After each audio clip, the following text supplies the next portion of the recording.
I swear I don't know who the father is. I'm paying you to carry my grandchildren. Tell me who he is. You're the one who artificially impregnated me. Shouldn't you know who the father is? Miss Sinclair, this is an operating room. I'm gonna have to ask you to leave. I'm not leaving until I get answers. Do not lie to me, Jenny. Who is the father? Miss Sinclair, she's delivering. Please step back. Okay, Jenny, time to push.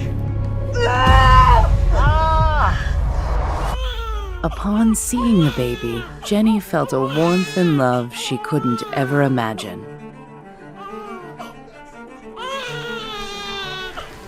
No, stop! This boy is a Sinclair. I'm not going to let you put your dirty hands on him. Please, my baby, someone do something! Don't let her take my baby!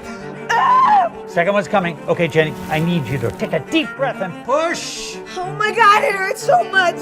I know, you gotta breathe through the pain. Push. Oh, a beautiful baby girl. Okay, Jenny, one more time. Yo, push. Oh, it's a boy. They were the most beautiful little babies she had ever seen. But Jenny didn't trust the Sinclairs. She suspected their devious plans for her weren't finished. Jenny. Oh, Jenny. You need to take those two and run. I can't leave my firstborn. It's too late. Aster already left with him. You need to get out of here before she comes back for these two. And just like that, Jenny changed her identity. She was now Quinn Murphy, mother of two. Jenny left the country, determined to protect her babies. She worked hard to provide for them, but it wasn't enough. So she went back to college. She was always the bright one and graduated early with honors. But Jenny still felt incomplete. The thought of her firstborn's well-being haunted her day and night. Don't let her take my baby!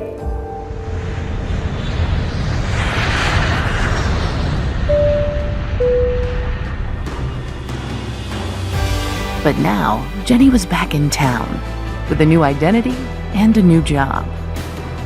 Why are we here, Mommy? You guys were born in this city. We're here to find your lost brother. Jenny! I'm so happy to see you, Miss Simpson.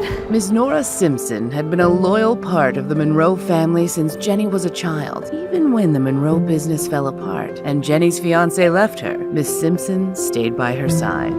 Jenny! Sammy! Mommy, is that you? Jenny was geeky and unimpressive, someone who would get easily lost in the crowd. But Quinn Murphy was the opposite. She radiated confidence. Mommy, can we go to the zoo? I promise I'll take you to the zoo. But first, Mommy has to go meet with her new boss. Keep an eye on Denny's jacket. He loses everything. Oh, no problem. Good luck today. I'll have a homemade feast for you when you get home. Jenny was joining the Roosevelt Hospital as a neurosurgeon, the same hospital where she gave birth 6 years ago.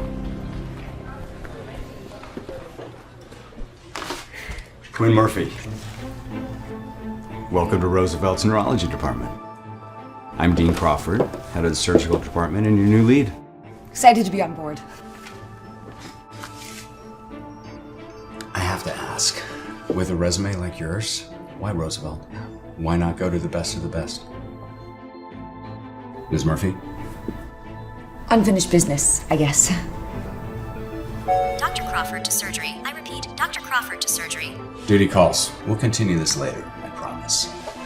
Meanwhile, take a look around, make yourself comfortable, and I'll see you in the morning, bright and early. Jenny had left a lucrative position at the National Institute for Medical Research in London to return home. She was determined to find her firstborn. I will not let you put your dirty hands on him! Don't let her take my baby! Jenny wondered if her child was even alive. The thought weighed heavily on her heart. Oh, sorry. You all right? Oh, I'm sorry. Denny, what? Did you follow me here? Who's Denny? I'm not Denny. Jake, where are you? Quit playing games and come out right now! Please, don't let him take me. Where are you, Jake? What do you mean my son was kidnapped from the hospital? Mr. Smith, I can explain. You can't explain shit! You had one job, to look after Jake.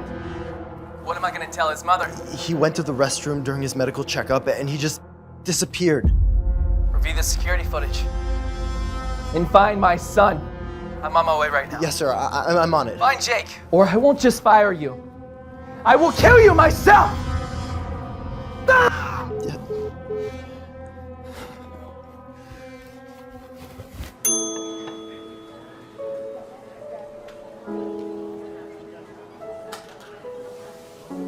We're just gonna eat, then we'll take you back, okay? They don't let me eat burgers at home.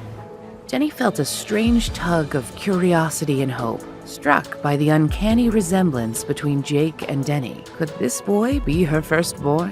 Why did you run away like that? It's not safe to go with strangers. You're not dangerous, are you? No, Jake, I'm not dangerous. I just want to help. I wish you were my mom. Where is your mom? Step away from the child. Officers, this is all just a big misunderstanding. All I did was take the kid out for a meal. Save your explanations for the station. You're under arrest for child abduction. Get this woman out of my sight. No, please don't take her away. Let's go. She's my mom. What have I told you about talking to strangers? And why were you calling that crazy woman your mom? Beatrice is your mother, and you know that. She hates me. She's only nice when you're around. What's gotten into you, bud? Hi, Beatrice. Your son's having a rough day. I think it's best if you don't come around today. I'll call you later. Dad, that lady was really nice today. Could you make the police let her go? If you promise to behave and take your medications, I'll let her go. I promise. Lance, call the chief and ask him to drop the charges.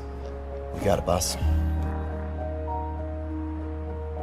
How could Jake have established such a bond with a stranger so swiftly?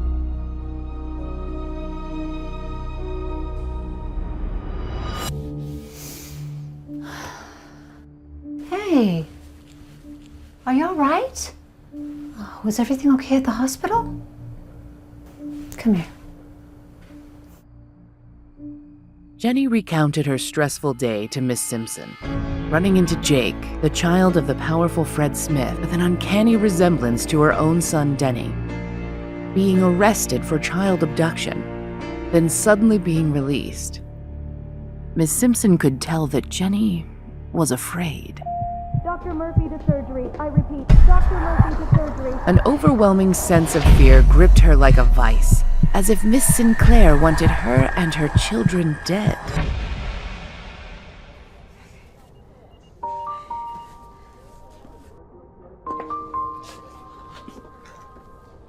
We need to talk. Dr. Crawford, I can explain. It's all just a big mix-up. That's all been taken care of. Mr. Smith didn't know you were a doctor in this hospital.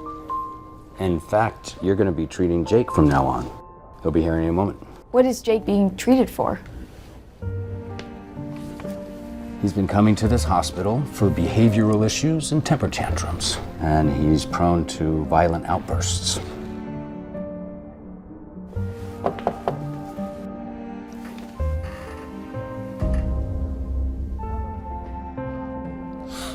You're here. I was worried I would never see you again. Hi, sweetie. Mr. Smith, allow me to introduce our new neurosurgeon, Dr. Quinn Murphy. Fred felt something as he shook hands with her, but he couldn't quite grasp what it was until finally it hit him. He had met Quinn before. Does Fred know more than he was letting on? Will the truth come out about Jenny's past? I apologize for the misunderstanding. My assistant thought you were some random lunatic and not our new doctor. Quite all right, Mr. Smith. Hop on up and we'll begin the exam. We'll leave you to it then. Will you take me to burgers after the exam? We'll talk to your dad about it, but first I have to ask you a few questions, okay? So I read your chart, outburst, medications. Is something bothering you, Jake? Is everything okay at home?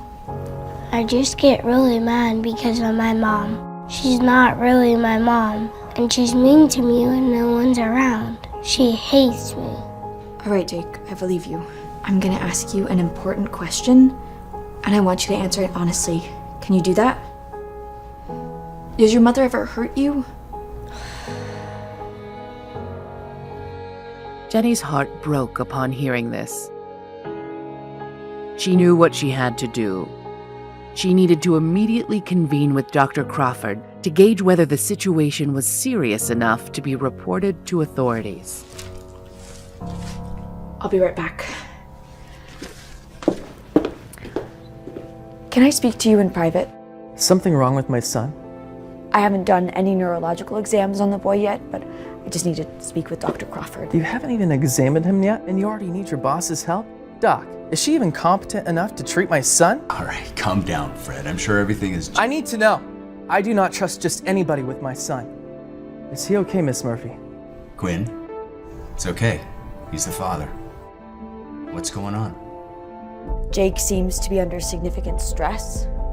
It seems to be something going on at home. What are you accusing me of, Dr. Murphy? You think I'm torturing my own child? No, not you. Your wife. I need Dr. Crawford to tell me how to proceed in light of this information. We are legally required to report all abuse to the authorities. You're telling me you think my wife is abusive?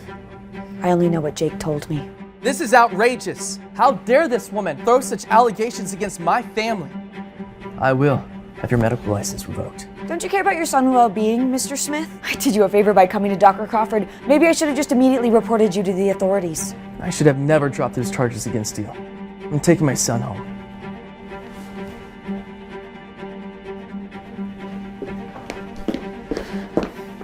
Jake! What kind of outfit are you running here? How can my son go missing twice in 2 days? You were gonna pay for this. Jenny thought of how much Jake looked like Denny, her son. Same age, same height, same hair. It hit her. Jake was her missing son, and he was being raised by this horrible man. Fred, please, calm down. I'm sure he's around here somewhere. I'll alert the facility. We will find him. Damn right you will, and get this woman out of my sight. I demand her to be fired. Let's not be too hasty. You need to do something. I will have this place on lockdown if my son isn't found in an hour. I'm sorry, Quinn. I'm gonna have to suspend you, pending an investigation or until we find Jake. This is wrong, and you know it, Dean. I know, but Fred Smith is not just the president of RexCorp. He's our biggest donor and a senior member of the board. My hands are tied. So you just bow down to him every time he decides to throw a temper tantrum? I am truly powerless here. And for what it's worth, I'm sorry.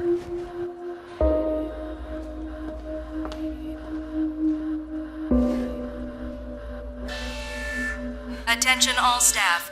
We have a code purple. Please be on the lookout for a lost child.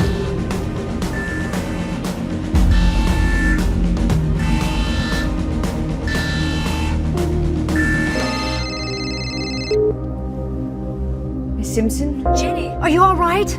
I just heard there was an emergency at the hospital. The boy, Jake, he's missing. Again? Oh dear, I hope they find him. I'm sure they will. Fred Smith is a powerful man. I don't know if Jake's safe with him. What do you mean? I'm his mother. I know I am. And he needs to be with me and his brother and his sister. Calm down, Jenny. I'm outside with the children. I just rushed here as soon as I heard. I'll see you soon.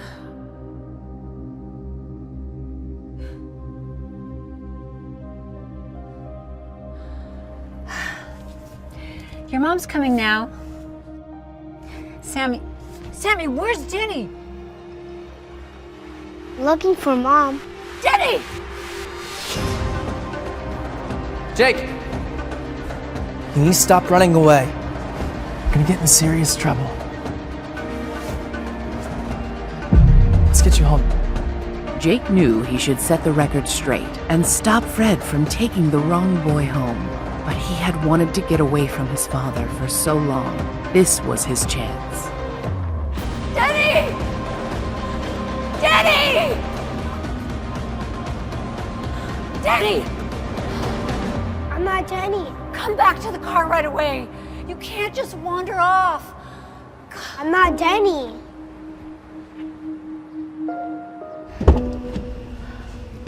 Thank you for coming, Miss Simpson. Were they behaved today? For the most part.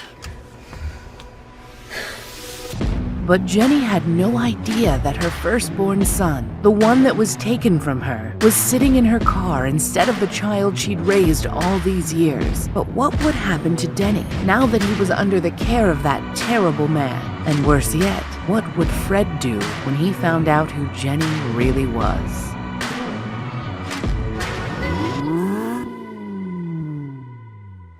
I'm sorry. I couldn't live with myself if anything happened to you. I love you more than anything in the world. You know that? Denny, with his wide eyes and feeling totally in over his head, just nodded. As Fred continued to address the little boy he thought was Jake. Son, are you really that afraid of your mother? He asked. No, said Denny, somewhat clueless. Quinn was a wonderful mother. Why would this man think anything else? Then what is it? You can tell me, continued Fred. I know you might have been afraid to tell me the truth. That's okay. You're not in trouble. He tousled the boy's hair lovingly and called his assistant, Lance, to have dinner ready for them when they made it back to the penthouse. Over in Quinn's family minivan, heading in the opposite direction, Jake Smith was having a similar experience. He'd snuck into this car, and now the nice doctor lady from yesterday was calling him Denny. So was this little girl, and an older woman up front driving. It was kind of funny. He wondered how long he could keep this joke going. How about some chicken nuggets for dinner? Said Quinn, as Nora drove them to their house. Wow, I've never had chicken nuggets in my whole life, thought Jake, thrilled with the possibility of trying something new that he'd never been allowed to have. Yay! Both children yelled enthusiastically. Quinn was so tired and spent from this crazy day that she thought her eyes were playing tricks on her. Hadn't Denny been wearing a different outfit earlier? No, that didn't make any sense. Quinn sighed, laid her head back on the headrest, and closed her eyes momentarily, thinking of what to do about her job at the hospital. She wouldn't tell Nora or the children, at least not yet. She would try her hardest to get her job at Roosevelt Memorial Hospital back. Fred Smith wasn't going to stop her.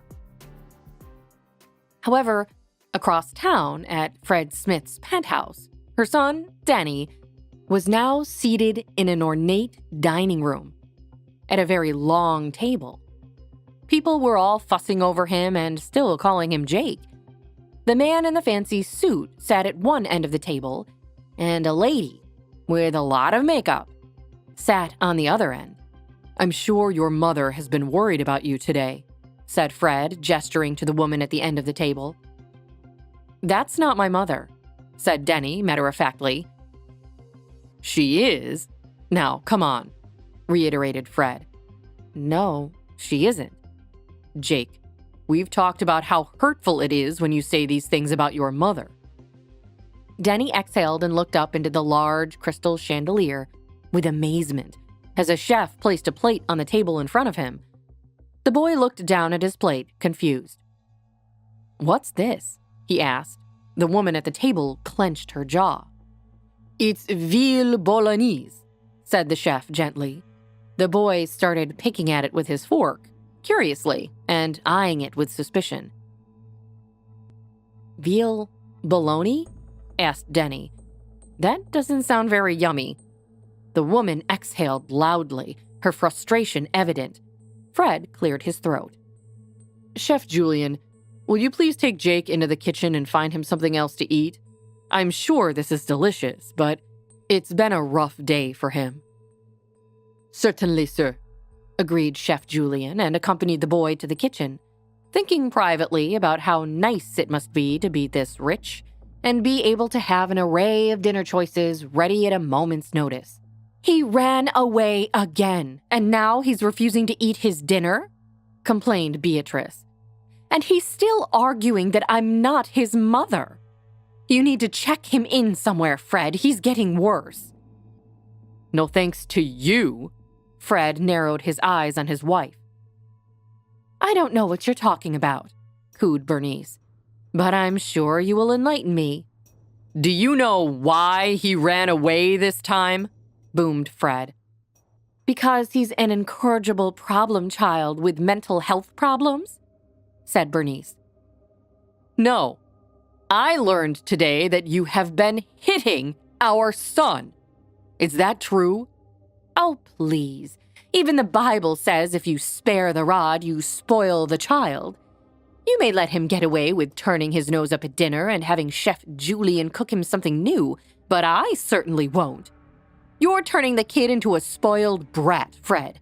That's why he acts like this. I had a leading neurologist say today that Jake's problem is psychological. His extreme distrust and fear of you are what's causing him to act out. And if you're hitting him, we never agreed to that. I believe what my son is saying, that he's scared. You believe him over your own wife, who carried him in her belly. You think I wouldn't know my own child? Said Beatrice, sounding wounded. If we're being completely honest, Beatrice, I took your word for it. I'd just seen you for Christmas, but almost right after, I went back overseas for the army. Then our truck was blown to bits by that roadside grenade. It's the last thing I remember about my time in Afghanistan. Do you have any idea what it was like for me? Being in a coma for 3 years after something like that? Well, neither do I. Because I was in a coma, Beatrice. And then I wake up, and surprise, I have a son? I've never questioned you about it, not once. But now, I have questions. Jake is right. You don't cuddle or kiss him or treat him like other moms treat their kids. You act like he's just some nuisance, an inconvenience. I can't believe what you're insinuating, said Beatrice. That's cutthroat, even for you, Fred. That's enough. Just stop, said Fred with an air of authority.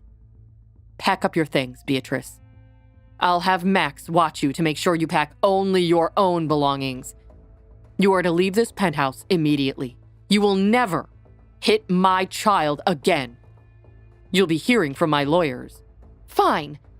You'll be getting the bill, said Beatrice, standing up and tossing the chair aside with a crash.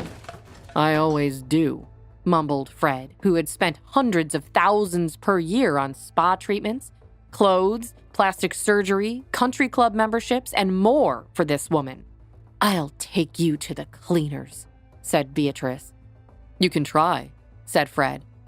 But that will be awfully hard now that I have the chief surgeon from Roosevelt Memorial Hospital able to testify to the fact that you were abusing your son. You wouldn't, accused Beatrice. To protect my son? Of course I would. I would do anything for him. I'm his father, regardless of what any DNA test might say. And you know that I'll be asking for one. You son of a yelled Beatrice. I'm going to the Four Seasons, to the presidential suite, or whatever will cost you the most.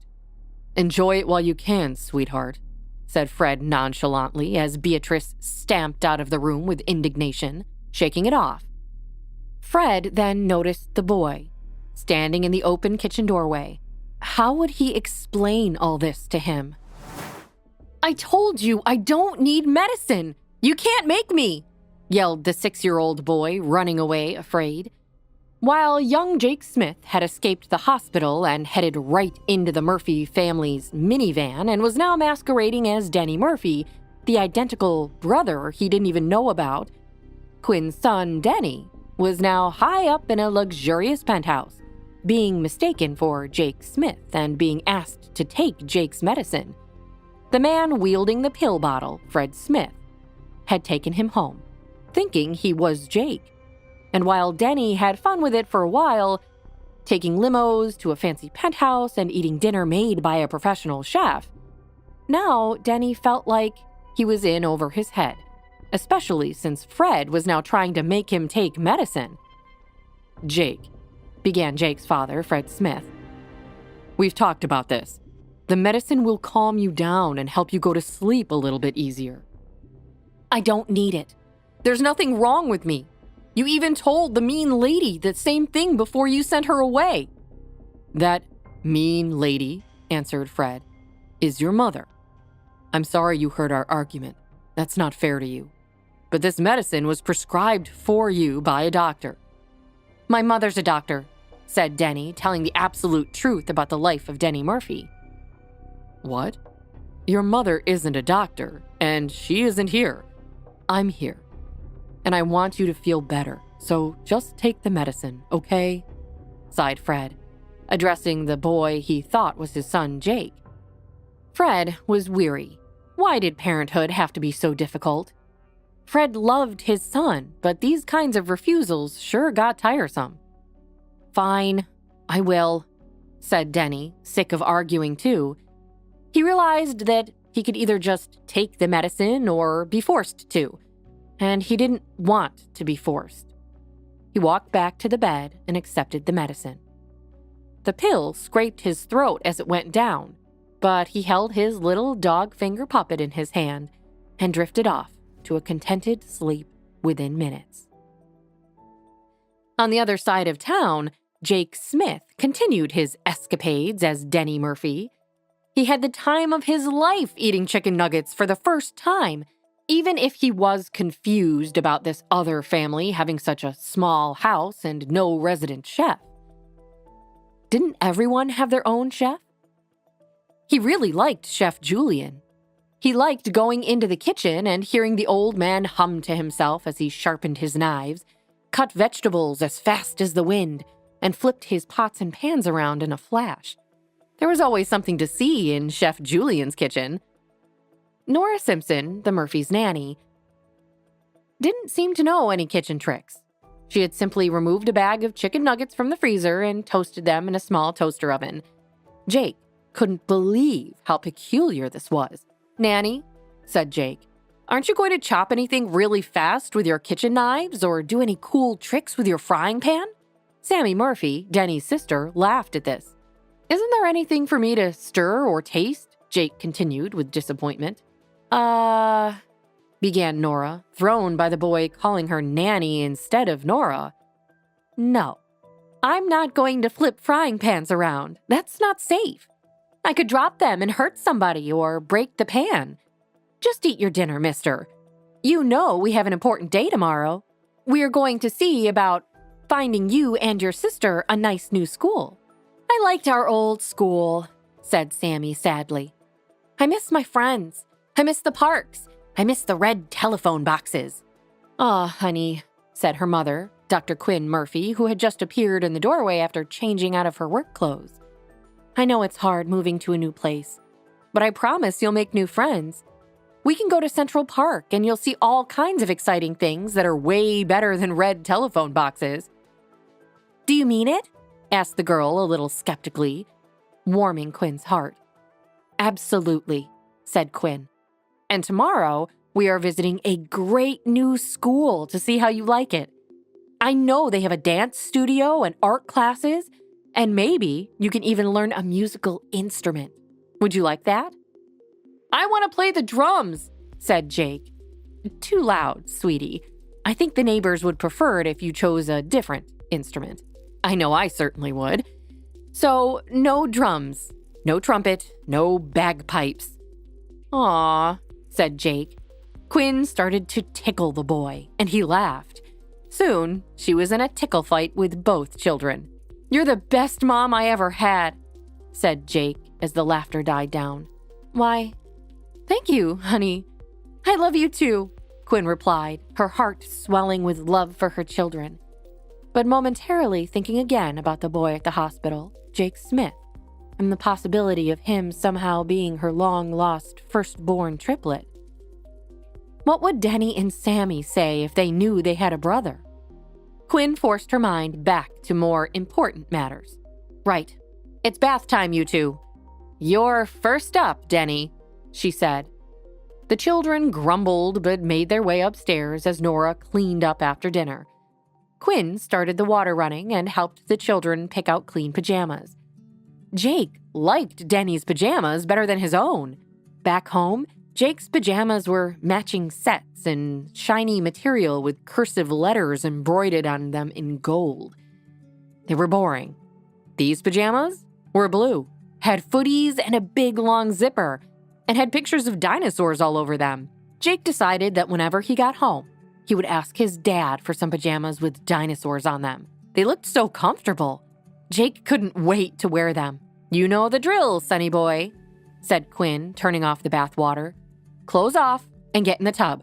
I'll be right back with your towel. I need to check that your sister is getting ready to jump in. Okay, Mom, Jake said, thinking about how comfortable it felt to call Quinn that. As Quinn left the room to make sure that Sammy was getting ready for the bath she'd be taking right after her brother, Quinn smiled at Jake and shut the door as he took his shirt off. Had Quinn stayed in the bathroom for just 5 seconds longer, she would have noticed the birthmark on Jake's lower back and known immediately that he was not Denny. Jake slipped into the warm water, wondering how much longer he could keep up this charade. In a downtown high-rise across town, Beatrice had checked into the most expensive suite at the Four Seasons Hotel. She was already lying back on a chase, a towel wrapped around her head, cream on her face, and cucumber slices covering both eyes. One technician was attending to her feet, while another one buffed her nails. Beatrice luxuriated in the comfort of the plush hotel bathrobe. She was finally going to be free of Fred and his obligations, and free of that little brat, Jake. The divorce would bring her as much money as she would ever need to live a comfortable life. And now, she could do whatever she wanted and see whoever she wanted. Beatrice sighed a contented sigh. However, her reverie was soon interrupted by the arrival of her mother, Cheryl. "You stupid, selfish, foolish girl," cried Cheryl as she loomed over her pampered daughter. "You need to go back to Fred, immediately." Beatrice just laughed. "He threw me out, Mother, and I'm glad. No more boring, stuffy social events, no more pretending to like that child. I'll get millions in the divorce. Everything I did, everything we worked for all these years, gone in an instant, because you couldn't be bothered to treat the child nicely," hissed Cheryl. "Oh, Mother," sighed Beatrice. "Your theatrics are tiring." "Beatrice, do you somehow not remember what's at stake here? What if Fred demands a DNA test?" "He already said he was going to demand one, but Jake was his son, no matter what the results say," Beatrice yawned. "That's when he thought the issue only related to his paternity. But what happens when he learns that Jake, well, that is more complicated altogether? What happens then?" "It hardly matters," answered Beatrice. "He loves that boy, dotes on him, spoils him even. That isn't going to change. Do you understand that the second he finds out about the child's genetics, he will want answers? And there will be an investigation. And you and I could both go to jail. Jail, Beatrice. Do you get that?" "I don't see how I would be the one going to jail," Beatrice said. "You're the one who stole him from the hospital. When your father died, I used the insurance money, all of it, to pay that wretch of a girl to carry those babies. But she changed her mind at the hospital. She wanted them after agreeing to hand them over to us. I had no choice. We had a plan in motion that couldn't be stopped," said Cheryl. "We both knew that the only way we would be set for life was to have that CEO's son wake up from his coma, see you, and be introduced to his son. And when he didn't remember you, I had all those photographs made. He believed you then. Pictures of you and him on dates. Pictures of a proposal that never happened. Well, He was certainly at the wedding, laughed Beatrice. It was in all the society pages. Cheryl continued. The man was in a coma for 3 years. He woke up groggy and we showed him things that weren't true, that we faked, and presented him with a boy and told him it was his son. He believed it. You were home free, Beatrice. He believed it. He believed it all. Cheryl eyed her daughter with contempt. I'd go down for kidnapping and fraud, and you down for fraud and for being an accessory to kidnapping. Do you think that isn't going to come out during a messy divorce? Think again. Beatrice rolled her eyes at Cheryl. I've been diverting funds for years at this point. Fred has so much money he wouldn't even notice. A little here, a little there. We'll be fine. And then the divorce ruling will leave us much more than fine. Beatrice scoffed, not worried at all about her mother's fears. Great. So we add embezzlement to the list too, hissed Cheryl. This just gets better and better. Did you not for 1 second spare any thought for the prenuptial agreement you signed before marrying Fred? The one his lawyers insisted on before he was allowed to get married. I haven't cheated on my husband, Mother. Beatrice pushed back. That will help, certainly, but I have Sid Feldman reading through the fine print. You may have ruined us, Beatrice, and all because you couldn't even fake being a good mother to that little boy. You could have just been nice. Would that have killed you? He's not a bad kid. Mother, he's so annoying. He's whiny, he's demanding, and he hates me. Beatrice? Began Cheryl. If you had any kind of maternal instinct, you'd recognize that children don't hate. They can't. They can get frustrated when they don't get what they want, sure. But they don't act out like Jake does unless there's something going on. What are you saying? Asked Beatrice. I'm saying that you trapped yourself in a vicious cycle. You started hitting the child. Then he acted out against you. Then you hit him for acting out. It goes around and around. How do you think that will play out when he's a teenager? I don't care, Mother. I'm out of there, remember? I won't have to be around him anymore. The standoff was cut short by Cheryl's phone, which rang to the tune of a Beach Boys song. Cheryl answered. Sydney, Cheryl said. Talk to me. Beatrice watched her mother's face widen with shock. Cheryl covered her mouth and flopped herself down on the chase next to the one Beatrice was sitting on. Beatrice waved away the manicure and pedicure technicians and tried in vain to overhear both sides of her mother's phone conversation. Oh my God, said Cheryl. Then that means... Cheryl's voice trailed off blankly as the attorney continued to deliver his take on what Fred and Beatrice's prenuptial agreement had in store. Okay, thank you. We'll be in touch. Cheryl hung up the phone, and her hand fell limply at her side as she brought her other hand up to her eyes. What? Beatrice asked. What did he say? Beatrice, began Cheryl, you must find a way to make up with Fred immediately. We have no choice. Do whatever you have to do. You have to get him back. I don't understand. What did the lawyer say? Asked Beatrice ominously. Cheryl's eyes brimmed with tears, and she took a moment before giving her daughter the news. You're penniless, Beatrice. Beatrice's stomach sank. Penniless? This has to be a mistake. There was one thing she knew for sure. She sure as hell wasn't going to stay penniless for long. She had to get to the bottom of this. Fast. And no one, least of all Fred Smith, was going to stand in her way. I will not be penniless. I was meant to be rich. Beatrice screamed at her mother, Cheryl, who was digesting the news they'd just heard from their lawyer. Well, then you've got to win Fred back. And you've got to win him back now, Cheryl snapped at Beatrice finally. Are you sure that lawyer knows what he's even talking about? Beatrice stomped around her penthouse room at the Four Seasons Hotel, a grand view of Central Park in front of her. Yes, Beatrice, you are in the wrong here, Beatrice, I'm afraid. Cheryl shrugged. We both are, Mother. If I go down, so do you. Beatrice may have conned Fred after he woke up from his 3-year coma. She may have convinced him that they were in love and that she was the mother to that spoiled, rotten child, Jake. But Cheryl had done all the planning. Cheryl probably knew who Jake's real father was, but Beatrice knew better than to ask any questions. Cheryl had even gotten that sad, pathetic woman to be the surrogate, so that Beatrice didn't have to go through the ordeal of pregnancy. For Beatrice's part, she'd just shown up at the hospital and done exactly what her mother told her. But Beatrice and Cheryl both loved being rich, and were not going to give that up, no matter what it took.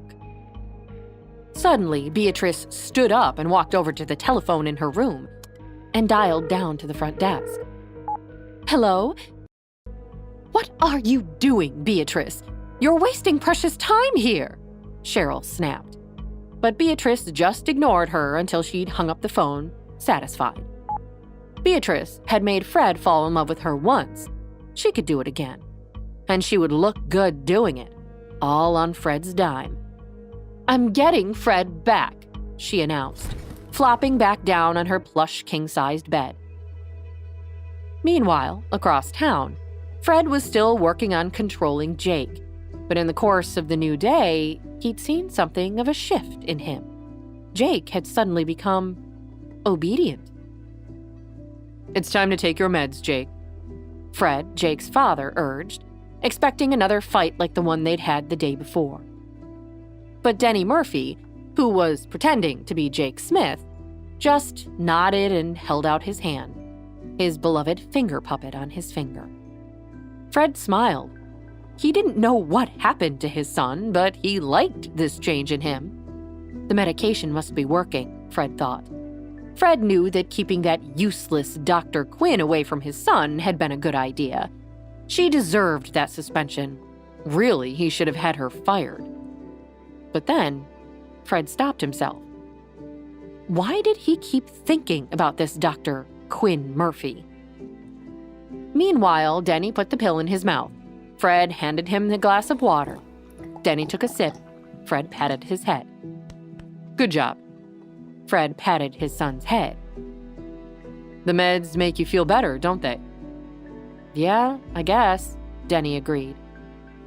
However, just then, Fred's phone rang with a work call, and he turned away from Denny to answer. Denny swiftly took the pill off his tongue and hid it in the finger puppet, just in time as Fred soon bounced back into the room, announcing, All right, Jake, come along now, it's time to get ready for school.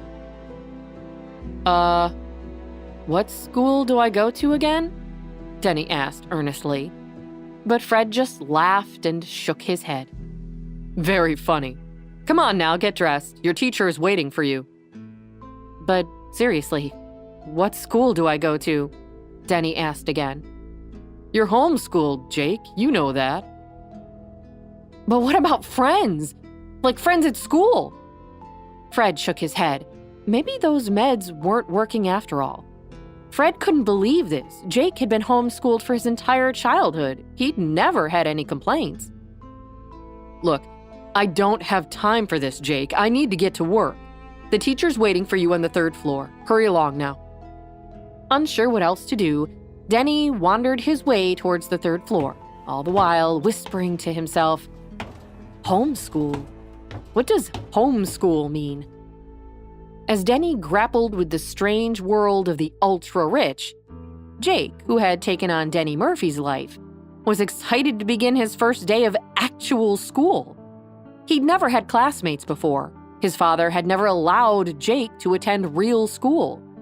Now, Jake couldn't wait to make new friends. It was all he would talk about. Are we going soon? I just can't wait to get to school. Real school, Jake told Quinn, Denny's mother, excitedly. Well, I'm glad to hear it. Quinn smiled, holding Jake and Sammy's hands as they crossed Central Park to their new school. The school itself was a towering building where half a dozen or so kids in uniform were still outside, kissing goodbye to their parents and about to start their day. Jake stared at the school in wonder. It was massive and nothing like the dark single room with a supersized chalkboard that he took all his classes in back home. I want to do everything. Musicals, basketball, track, art club, science club. Jake prattled on.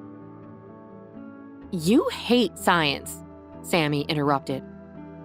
No, I don't. I love it, Jake insisted. Since when? Sammy glared at her brother. Why was Denny acting so weird? He was never this excited about school back in London. I don't know. You're a liar, Sammy whispered to Jake. Am not. Are too. Sammy kicked Jake's leg behind Quinn's back. Ow! Jake kicked back. Sammy stuck out her tongue at him. Quinn took a deep breath and separated the two children. She loved her children more than anything. But right now, they were testing her last nerve. Just a few more days and she'd be back at work after this ridiculous suspension. How dare that annoying and stuck-up Fred Smith accuse her of malpractice? As if she would ever hurt a child. He was the one letting the child's mother hurt his own son. She tried to shake off the memory of Fred Smith, but she hadn't been able to keep him or his son Jake from her mind for more than a few minutes over the past few days. She really hoped that Jake was doing okay. She believed him, even if his father did not. Leave your brother alone, Sammy. He's just excited, Quinn instructed, trying to put an end to the squabbling. Sammy crossed her arms and walked ahead. Be nice to your sister, Denny. Starting at a new school is hard, Quinn whispered to Jake. Yes, Mother, Jake murmured to Quinn. He ran to Sammy and put an arm around his sister. Sammy pretended to be mad, but Jake was too cute to ignore. Come on, Sammy, don't be mad at me, please. Jake pulled at her arm until Sammy dropped her arms. You're so annoying, Sammy shoved Jake. Yeah, but I'm your big brother, so you have to love me. Jake stuck out his tongue at her. Sammy stuck out her tongue too, but she smiled at Jake. The kids, however, failed to notice that they were about to run into Beatrice and Cheryl, loaded down with shopping bags. Hey, watch it, kids! Beatrice snarled at them. Cheryl turned up her nose at the children. How rude. Kids, watch where you're going, Quinn yelled. Apologize to the nice ladies now. We're sorry, we weren't paying attention. Jake turned toward Beatrice. But Sammy pulled him away before he got a good look at her face. Sorry. Come on, Denny, the bell is going off. Classes are about to start. As the kids ran on ahead, the snippet of Jake's voice she'd heard stopped Beatrice in her tracks. She tried to get a better look at him, but the kids were rushing to school. Sorry about them. They're just excited, Quinn explained to Beatrice before walking away. Beatrice shook her head. I'm losing my mind. I can't even shop without that kid haunting me. Finally, Beatrice and her mother, Cheryl, made it to their destination. A sky-high tower block not far from the park, where the women were meeting their lawyer, Sid Feldman. Tell us what was so urgent on the phone that we needed to rush over here. I may have discovered something. Sid pulled out a folder from his desk. Spit it out, Beatrice snapped. We haven't got all day. Something unusual about Dr. Quinn, who works at Roosevelt Memorial Hospital, Sid revealed. Beatrice stared at Sid blankly. The name doesn't ring a bell. That's because it's not her real name, Sid replied. What's her real name? Jenny Monroe. Patrice and Cheryl gasped. They ripped off their sunglasses at the same time. The surrogate? How did she get back to New York? Cheryl asked. That's not what's important to me or to you right now. What's dangerous is that she's here working at the same hospital where she delivered those 3 children. This could be a huge problem for us, Cheryl agreed. With that, Sid moved a photo across the desk of Quinn and her 2 children. Beatrice looked down at the photo. The boys look practically identical, Beatrice noted. It's almost uncanny how alike they are, Cheryl agreed. Beatrice thought back to the boy in the park, the brother and sister that had almost run straight into Beatrice and her mother, Cheryl. The girl that looked just like the one next to Quinn in this photo now. Beatrice stared at Quinn in the photo. Her eyes widened at the realization. We have to keep the boys separate from one another, Beatrice demanded. And from Fred, Cheryl added. Beatrice stood up suddenly. Where are you going? Cheryl asked, but Beatrice was already out the door. Later that afternoon, Beatrice stood by the entrance of the school she saw Quinn and her children walk into earlier that day. She had to know. She had to know if her hunch was correct. She was early, and the kids had just been released for the day. She waited for Jake, that spoiled, rotten kid, to come out. Then she saw him by the entrance. Beatrice smiled at a passing teacher and entered the courtyard. No one stopped her. She came up behind Jake with slow and measured steps. Jake, she whispered. Jake Smith, what are you doing here? Jake froze. He turned to look up at her. Jake, come say hi to your mommy. Beatrice held out her hands towards Jake. Then he ran inside the school. Beatrice replaced her sunglasses and walked out of the grounds.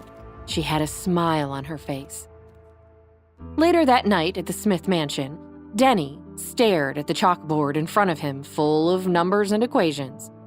He followed the path of numbers to the end with his worn-down piece of chalk. Very good, Jake.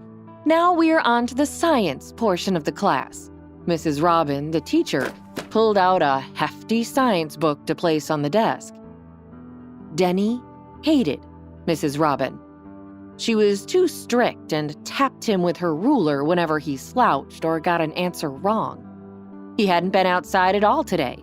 He wanted their nanny, Nora, to make him his favorite snack. He wanted his mother, Quinn, to read to him. He even wanted his dumb sister, Sammy, here to annoy him all day. I hate science. Can we do something else? Now, come on, Jake. You're my best science student this year. We can go back over the previous assignment first. Denny sat down next to Mrs. Robin again until there was a knock at the door. Oh, Jake, my sweet boy. Beatrice held out her arms towards him. Jake looked up at Beatrice. Say hi to your mother now, Jake. Mrs. Robin tapped Jake on the shoulder with her ruler. Mind your manners. You're my mom? Beatrice took a calming breath. This kid was just as spoiled as Jake was, but she had to win him over if she was ever going to remain married to Fred, and more importantly, keep her money. Yes, it's me, darling. Come downstairs. I made dinner for us. You can cook? Beatrice forced a laugh. Of course not, dear. That's what Chef Julian is for. Beatrice took Denny by the arm and led him down the stairs. Denny did not like Jake's mom. She was not as pretty or as nice as his mom, Quinn. She wore weird clothes and too much makeup. But dinner with Beatrice was better than science class. Fred Smith was stunned when he walked into the dining room to find Beatrice and Denny waiting for him. A massive dinner spread out on the table. Are you okay that Beatrice is here, Jake? Denny looked at Beatrice, who hadn't stopped smiling at him since they sat down. I guess. Denny shrugged. He was just happy that he wasn't in science class anymore. How did you even get in here? Fred snapped at Beatrice. Beatrice rolled her eyes at Fred. I still have a key. Fred sat down and glared at Beatrice. You're not welcome here, or anywhere else around Jake. I made that very clear. Beatrice placed a hand on Denny's shoulder. Look, Fred, I've apologized to Jake. He's willing to give his mother another chance. You didn't apologize to me, Denny blurted out as Beatrice's grip on his shoulder tightened. Yes, I did, sweetie, but I can say it again. I'm so sorry. Beatrice forced a smile after she spoke. Okay, Denny agreed. Beatrice finally let go of him. Beatrice smiled at Fred. She knew Fred was confused by their son's behavior. The last time Beatrice had seen the child, he had been running away at the sight of her. Now he seemed indifferent to her. Beatrice was determined to work this in her favor to get Fred back. Fred's phone rang. I have to take this. Are you all right here by yourself for a moment, Jake? Denny nodded. Fred looked unsure, but stepped out of the room. Beatrice leaned down to whisper into Denny's ear when Fred left the room. I know who you are. Denny froze mid-bite. He looked at Beatrice in the eye. She held his eye contact. You don't know anything, Denny denied. I know you're not Jake Smith. Beatrice smirked at him. Hey, I'm Jenny. If you're wondering what happens next, download the Pocket FM app now and listen to the exciting episodes of A Mother's Battle.